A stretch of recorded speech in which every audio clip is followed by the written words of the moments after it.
Fala pessoal, sejam todos bem-vindos a mais um editorial aqui do nosso canal. Hoje eu não vou nem perder muito tempo, hoje eu vou entrar direto no assunto. Tem uma matéria aqui do Metrópolis sobre as falas do Lula lá no Mercosul, lá na reunião do Mercosul que está acontecendo. E a gente já vai entrar discutindo sobre isso aqui. A nossa campanha Fala Lula continua a todo vapor. Nós, que somos de direita, queremos que Lula continue falando. Assim, a população como um todo vai poder conhecer um pouco mais quem é o atual presidente da República.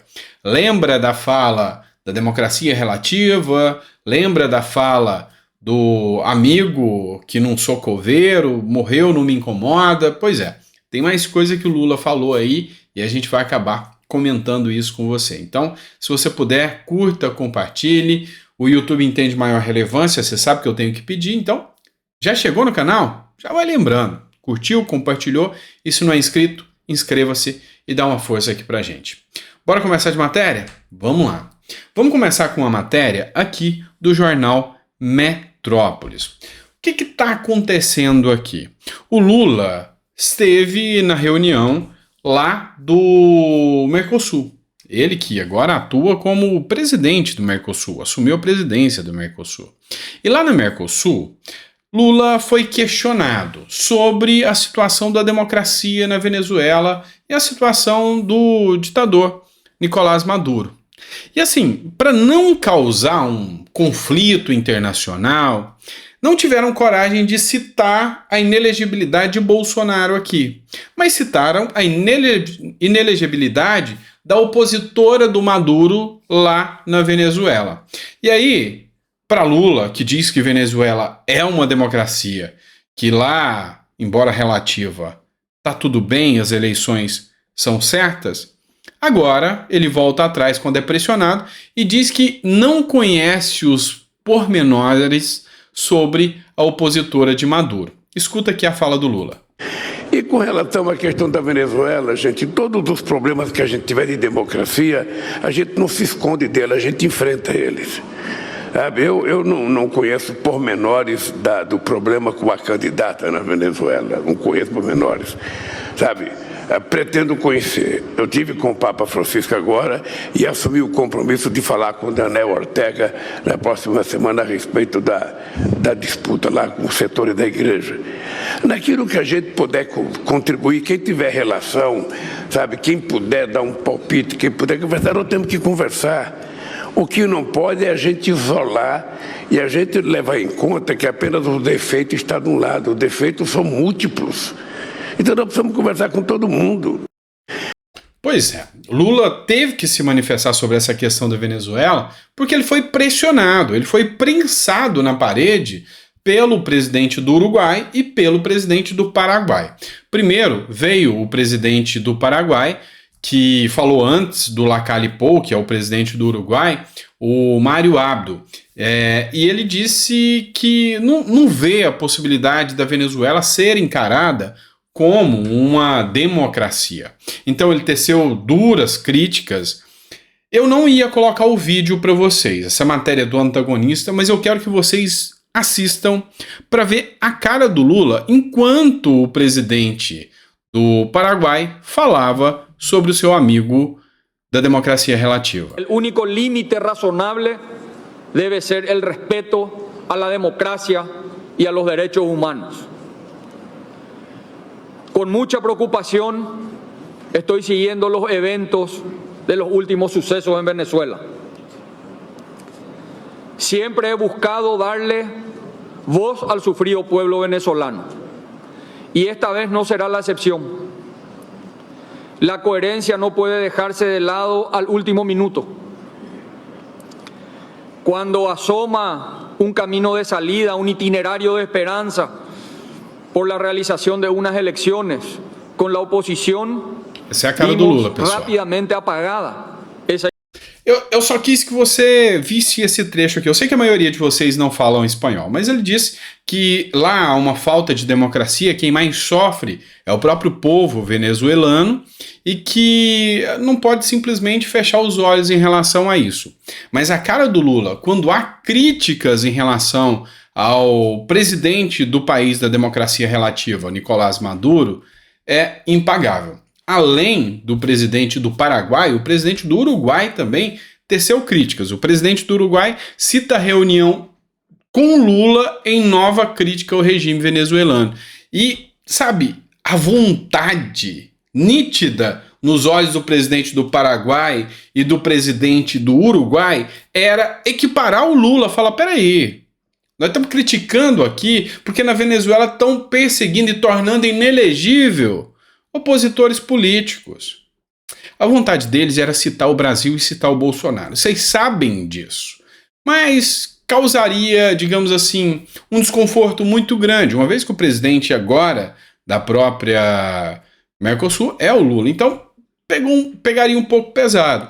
Mas sim, teve críticas e o presidente uruguaio com Nicolás Maduro aqui no Brasil, em Brasília, e que é claro que a Venezuela não se tornará uma democracia saudável, ou seja, é só uma democracia relativa, e que não dá para levar a sério um país onde se tem um opositor que tem um capital político muito grande, tem uma força política muito grande, e que esse opositor, no caso ele estava citando Maria Corina, mas alguns acham que era uma indireta falando sobre Bolsonaro.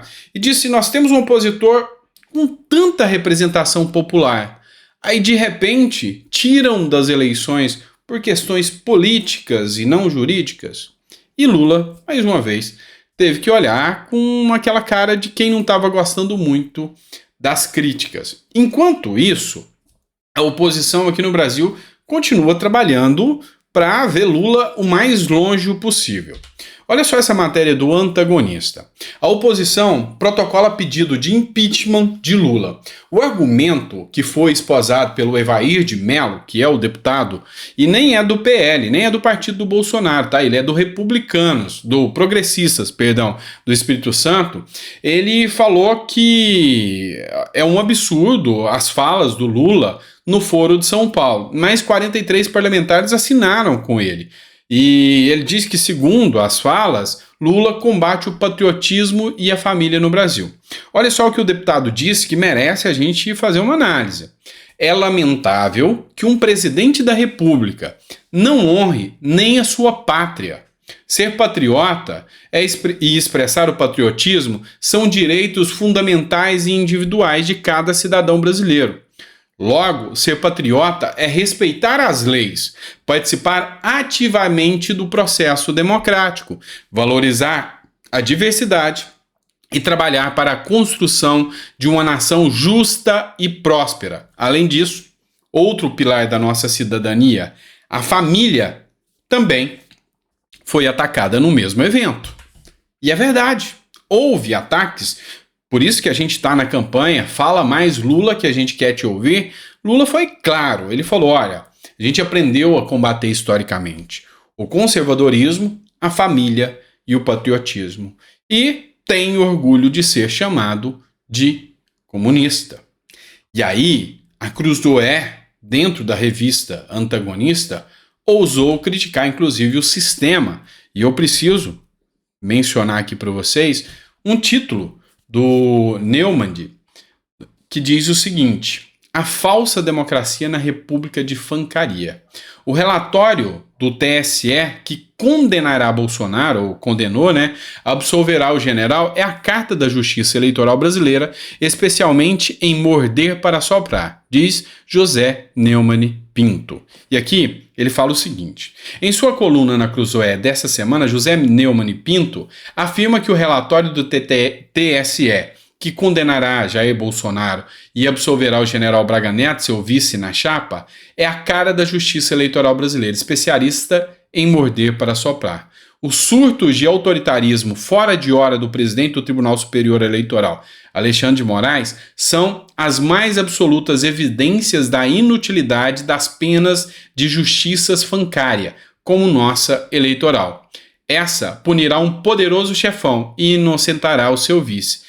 Et put cause cúmplice, ou seja, trata-se de colocar um cúmplice, livre. O que a gente observa aqui? Apesar de estar criticando o Bolsonaro aqui, é nítido que hoje para aquelas pessoas que entendem um pouco mais do sistema eleitoral, entendem um pouco mais de justiça, há questionamentos gravíssimos sobre a atuação hoje jurídica. E isso cabe a nós falar, é aberto falar, porque até os próprios ministros do TSE foram dissidentes nos votos. E eu digo um pouco mais, se você analisar na prática, poucos juristas vão analisar plenamente, com caráter judiciário, ou seja, com as letras da lei, sobre a questão da inelegibilidade de Bolsonaro. A maioria, mesmo que viu a inelegibilidade e gosta não pelo que se fez e pelo que se julgou, e simplesmente por não gostar do Bolsonaro, querem ver ele fora das eleições. Isso não é devido processo legal, isso é muito arriscado, isso é perigoso quando a gente vê que o princípio da imparcialidade hoje não existe mais. Ou convenhamos, você acha que não há uma inimizade latente entre Alexandre de Moraes e Bolsonaro? Se você acha que não, acho que há uma distorção da realidade entre o que você pensa e o que eu penso. Porque é nítido, é claro, é declarado essa inimizade. E a lei é clara quanto a inimizades no sistema eleitoral. Vamos lá, ainda falando sobre Lula, Lula falou que conversou com o Daniel Ortega sobre as questões de atritos entre o Lula, entre o Papa e o Daniel Ortega. Por quê? O Daniel Ortega é o presidente da Nicarágua. Lá ele tomou bens da Igreja Católica, expulsou padre, expulsou freiras, e o Lula foi conversar com o Papa nos dias para trás aí. Chegando lá, nós bancamos tudo isso, foi para fazer turismo, porque coisa boa não trouxe de lá. E disse que tinha conversado com o Papa, que ia falar com o Daniel Ortega, que o Daniel Ortega ia amenizar com relação à Igreja Católica. Pois é comunista atacando comunista. Por quê? Qual foi a resposta do Daniel Ortega? Expulsou um grupo de freiras brasileiras. Matéria do antagonista, a ditadura de Daniel Ortega, foto, expulsou da Nicarágua um grupo de freiras brasileiras e informou a fundação da qual elas fazem parte, o Instituto de Las Hermanas Pobres de Jesus Cristo, na última semana. Ou seja, acabou com as freiras e expulsou, mandou sumir de lá as freiras brasileiras. Pois é, tô vendo que o Lula consegue um bom diálogo entre os seus amigos de democracia relativa. Pois é muita coisa pra gente falar, né? Mas tem mais conteúdo. Vamos lá, que eu quero trazer para vocês aqui uma matéria do UOL. Lembra do caso Bolsonaro e joias? Vamos entender. Ó, eu preciso explicar para você essa matéria do UOL. Bolsonaro teve um encontro, na verdade não foi nem Bolsonaro, foi um dos funcionários da presidência da República, um dos assessores, esteve com o presidente, com um sheik árabe, e esse trouxe um presente, joias, para o presidente Jair Messias Bolsonaro. Ao passar pela alfândega, um funcionário da Receita Federal travou as joias, e aí a imprensa espalhou como loucos que a joia custava 16 milhões e que Bolsonaro estava sonegando impostos e fazendo contrabando dessas joias. E foi o assunto das joias por meses seguidos, anos seguidos, e aquela latência. Aí descobriu-se que as joias não valiam isso tudo, né? De 16 milhões que eles falaram, algo em torno de 3 a 4 milhões era o valor das joias, o que não deixa de ser alto. E o que eu ainda acho erradíssimo um presidente receber um presente de outro presidente. Vem do dinheiro daquele povo que vem para o presidente em razão de ser presidente, não da pessoa. Eu sou contra.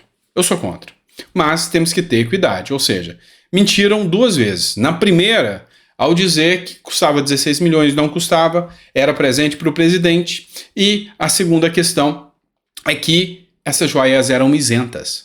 Não tinha que se pagar, e a própria Receita Federal depois anunciou isso. Então acusaram facilmente Bolsonaro de ser um contrabandista de joias. Pois é. E aí Argumentou-se à época, até algumas pessoas nas redes sociais tentaram falar, peraí, Lula também tem um monte de presente, pegou um monte de coisa, por que a mídia está tratando dessa coisa de forma diferente? E aí, agora, escancarou-se a verdade, mas a mídia não vai falar da forma que deveria, né? Essa matéria é do UOL, e olha só a passação de pano. Lula diz que teve direito à prova cerceado e reivindica a devolução de presentes. Você tá vendo o tom jocoso, o tom de ataque que aconteceu ao Bolsonaro e às joias? Não viu. E se você não prestar atenção, você nem vai dar atenção nessa matéria. Na verdade, é que durante a gestão petista, o Lula, ele separou containers de presentes.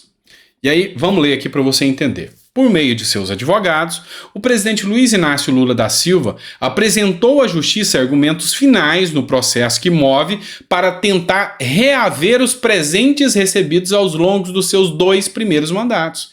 Ele quer os presentes. A peça denominada Memorial foi anexada aos autos de recurso que aguarda julgamento desde março de 2020 no Tribunal Regional da Terceira Região. Os itens reivindicados pelo petista fazem parte de um acervo que ficou conhecido como as tralhas do Lula. São algumas tralhas, não são joias, são tralhas. Ele próprio definiu assim.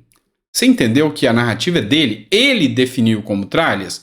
Em depoimento à Operação Lava Jato, os presentes com os quais foi contemplado. Então Lula ganhou esses presentes. Foi o escritório do Zanin que mexeu com esses presentes, né? A esposa do Zanin hoje está tomando conta para pegar esses presentes de volta. Dentre os presentes ali tem algumas coisas, como por exemplo, umas adagas, peso de papel. Aqui, ó. Deixa eu colocar aqui só para vocês lerem. O quanto essa matéria acusa Lula e mostra a verdade para vocês. A lista inclui um peso de papel. É tralha mesmo. 3 moedas. Coisa pouca, moedinha de R$1, né? Talvez. Um bibliocanto. 5 esculturas. Não se diz como são essas esculturas, né? 2 pequenas maquetes. Uma taça de vinho. Uma adaga. 3 espadinhas. Espada simples. Uma coroa. Não é uma pessoa idosa, não. É uma coroa mesmo de joia, tá?